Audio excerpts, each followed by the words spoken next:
ఇప్పుడు మొన్నటి వరకు నిరాహార దీక్ష చేసావు, ఇప్పుడు మళ్ళీ కొత్తగా పోనేసుకొని తిరుగుతున్నావు, అసలు ఏంది, ఏం చేద్దామని? బిగ్ బాస్ పోదాం అనుకొని నా పని నేను చేసుకుంటున్నా. అసలు కొంతమంది, అందరు కాదు, ప్రతి కులంలో, ప్రతి మతంలో, ప్రతి ప్రాంతంలో, ప్రతి పార్టీలో, ప్రతి ఏరియాలో, ప్రతి సందర్భంలో మంచి ఉంటది, చెడు ఉంటది. మంచి అనేది 25% ఉంటది, చెడు అనేది 75% ఉంటది. అట్లా 75% లో కొంతమంది పోలీసులకు ఫోన్ చేసి రాదంతం చేసి నన్ను జైలుకి పంపించి తెల్లవారులు అల్ల కూర్చొని పొద్దుగాల కోర్టుకు పోయి ఆడ ఫీజు కట్టుకోవడానికి డబ్బులు లేక అమ్మాయి మనకు ఫోన్ చేస్తేనే రాడు, మనకి డబ్బులు లేవు, ఏం చేయాలా? మరి ఎలా వదిలేసారు? ఇప్పుడు మనోడు ఇందాక మనం మిత్రులు కూడా అంటున్నాడు, నిన్న మన పెద్దది వేసుకున్నాం కదా, ఇప్పుడు చిన్నది పోలీసు వాళ్ళకి భయపడి చిన్నది వేసుకున్నావా అంటే, పోలీసు వాళ్ళకి భయపడో లేకపోతే మీడియాకు భయపడో నేను అది చేయలేదు. పోలీసు వాళ్ళు ఆ బ్యానర్ తీసేశారు, మళ్ళీ బ్యానర్ తెచ్చుకోవడానికి నా దగ్గర డబ్బులు లేవు, అందుకనే 5 రూపాయలు పెట్టేసి జీరా తీసుకొని మెడ చేస్తున్నా. అది ఈ పుణ్యం ఏంటంటే కొంతమంది నెగిటివ్ వాళ్ళ మీడియా అన్న చెప్పు వాళ్ళ పుణ్యం. అది ఇంతకుముందు ప్రతి ఒక్కరికి స్టార్టింగ్ 2 అలెవ్ మీడియా అని చెప్పేది, ఇప్పుడు ఐఐటి మీడియా.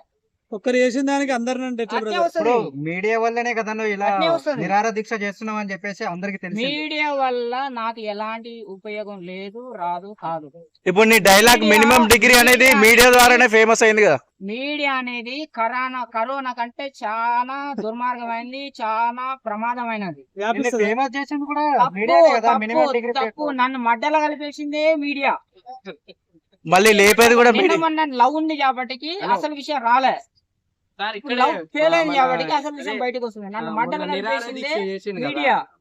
ఒక యాంకర్ అనే అమ్మాయి నా దగ్గరకు వచ్చేసి మైక్ పెట్టేసి మాట్లాడలేకపోతున్నది అని అంటే అది నెగిటివ్ చేసింది ఎవరు? మీడియా. ఒక అమ్మాయి నాతో మాట్లాడే పరిస్థితులు లేదు, ఎందుకు అంటే మీడియా. అది నెట్ ప్రచారం చేశారు. చెప్పండి. నేను ఎక్కడికి పోయి ఆడిషన్ పోయినా గానీ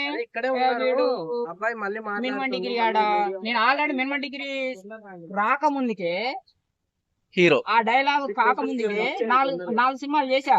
హరిహరే మళ్ళీ ఇంకా రిలీజ్ కాలేదు, అది చేసా అప్పటికే హీరో. అంతా పోనీ గానీ ఇప్పుడు బిగ్ బాస్ లో పంపిస్తే అభిమానులకు నువ్వు ఏం చేస్తావు? ఎందుకు నేను పంపియాను, నేను నీ కాడికి రాలే, బుద్ధ ముసుక దెంగై పంపిస్తే ఏం చేస్తావు? నేను ఎవరిని పంపియాను అడుగుతలేదు. బిగ్ బాస్ కి ఎందుకు పంపించాలి? నేను బిగ్ బాస్ ని అడుగుతున్నా. అదే బిగ్ బాస్ ని అడుగుతున్నా.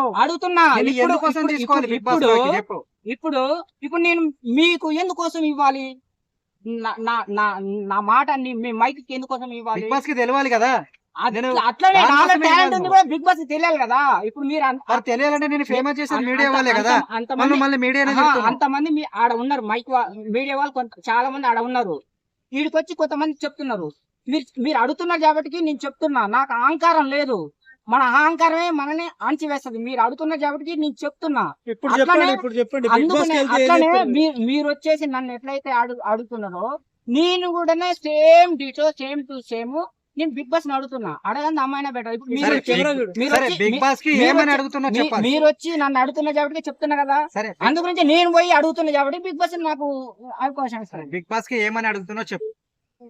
బిగ్ బాస్, నేను ఒక సినిమా యాక్టర్ ని, బిగ్ బాస్ సీజన్ 9 కి తప్పనిసరి నాకు అవకాశం ఇవ్వండి. మీరెంతో మందికి ఎన్నో అవకాశాలు ఇచ్చారు, ఈ సీజన్ కి నాకు కూడా అవకాశాలు అని చెప్పేసి రిక్వెస్ట్ చేస్తుంది.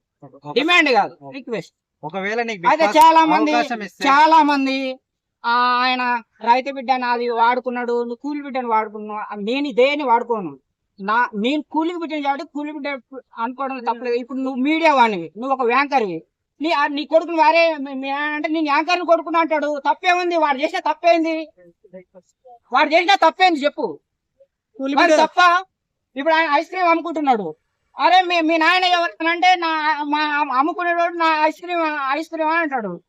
ఎస్ఐ కొడుకుని అడిగితే మా నాన్న ఎస్ఐ అని అడుగుతాడు. సెక్యూరిటీ గార్డ్ అడిగితే మా నాన్న సెక్యూరిటీ గార్డ్ అంటాడు. నేను మా అమ్మ నాన్న కూలి అంటున్నా, తప్పేంటి? నేను సానుభూతి, నేను కూలి బిడ్డని అన్నాను, నీ కూలి బిడ్డని అన్నా నాకు బిగ్ బాస్ పంపించానని అడుగుతలే. నాకు ఎవరు సానుభూతి అవసరం లేదు, కులం అవసరం లేదు, నాకు మతం సానుభూతి అవసరం లేదు, మతం లేదు. మతం సానుభూతి లేదు, మీడియా సానుభూతి నాకు ఎవ్వరి తోటి మనకు అవసరం లేదు.